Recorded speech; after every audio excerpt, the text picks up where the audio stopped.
commander, Lieutenant Colonel John Arrington, will now request the reviewing officer, the Honorable Rob Nicholson, to inspect the guard as well as the Edmonton Police Service band. Joining the minister in the inspection party will be the P.P.C.L.I. Colonel-in-Chief, the Right Honorable Madam Adrienne Clarkson.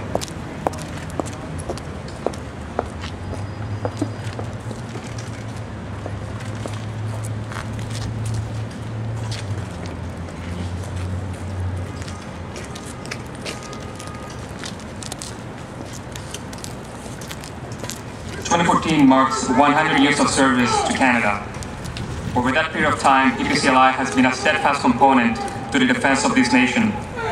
Our humble beginnings in August 1914 were marked by our founder, Hamilton Gault, who raised an infantry battalion in response to the breakout of war in Europe, naming it after Queen Victoria's granddaughter, Princess Patricia.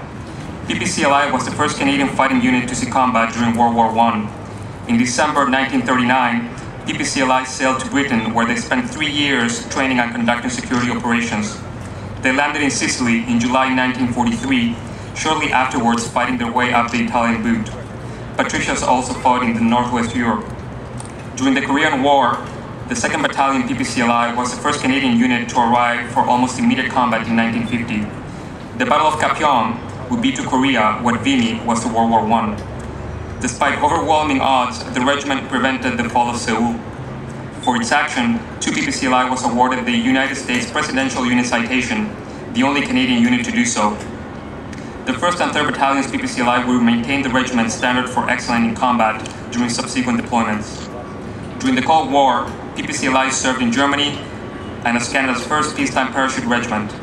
P.P.C.L.I. units and individual patricians have served in numerous UN and NATO missions, including Israel, Golan Heights, Egypt, Congo, Sierra Leone, Rwanda, Croatia, Bosnia, Kosovo, and Cyprus.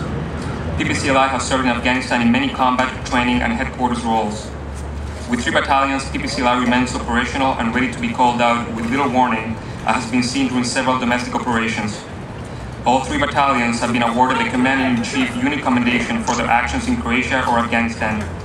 1,866 patricians have given their lives in the service of Canada. The pipes and drums of the Edmonton Police Service are a proud group of volunteer individuals that will perform at as many as 70 functions per year. Whether performing locally, nationally, or internationally, the band involves itself with communities and shares the goodwill along with the gift of music.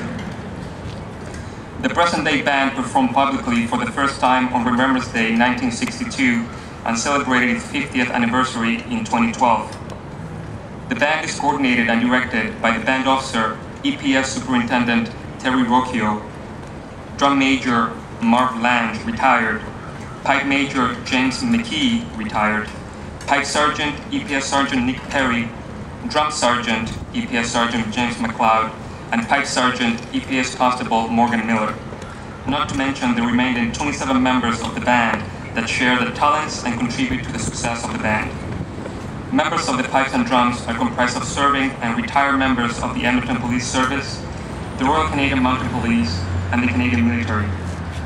The pipes and drums of the Edmonton Police Service also has a unique history that dates back to the First World War, when members of the police service joined Princess Patricia's Canadian Light Infantry to pipe the troops into battle and to pipe them home again.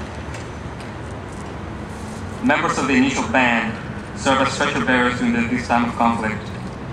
As a result of this association, the pipes and drums of the Edmonton Police Service is the only non-military civilian band within the Commonwealth to proudly wear the badges of 3 Canadian military regiments: Princess Patricia's Canadian Light Infantry, the Loyal Edmonton Regiment, and the Canadian Airborne Regiment.